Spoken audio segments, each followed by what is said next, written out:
And I'm going to tell you the I can't pay the rent this month 50-50 version is happening right now.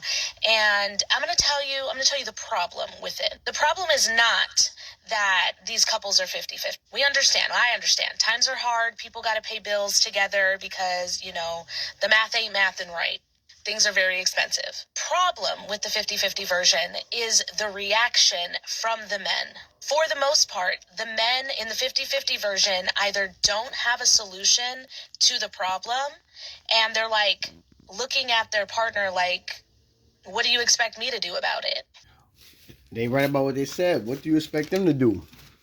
It's a lot like your man had an entrepreneur job when he could just make things happen on his own.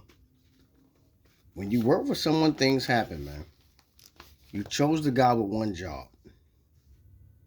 He didn't have multiple strings of income. That's number two. You knew that he didn't have multiple strings of income. So why are you surprised when he said, "What do you want me to do about it?"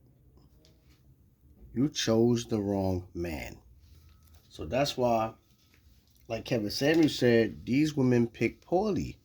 You have to pick a man that tells you, I got multiple strings of income. If you come into my life, you won't have to work hard. You'll be set for the rest of your life. When these women meet these kind of guys, they turn them down. And then they pick the guy with 1 9 to 5. Then once he lose that job, it's true. What do you expect him to do if he get laid off? Or his father, or his boss tell him, "Sorry, we have to lay you off. The company is closing." He don't have. You met him and he didn't have a plan B. You gotta blame yourself. You held accountable for that. These women crazy, man. And then they want to get on social media and complain. You have to blame yourself. Who you gonna blame? You chose them. That's why I met somebody. They said, "I work 2 jobs.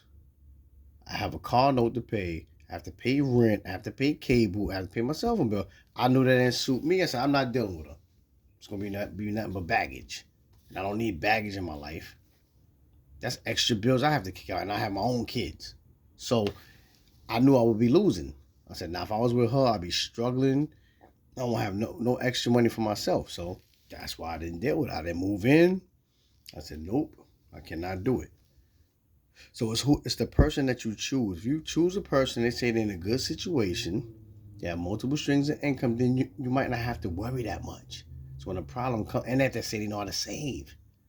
So if you meet a guy that don't know how to save, he's not trying to grow. He's working 1 9 to 5. He's not striving to get another job or entrepreneur job on the side. Then he only thinks one way. He's not trying to elevate. You shouldn't even chose that guy. Can't blame nobody but yourself, sweetie. I'm out.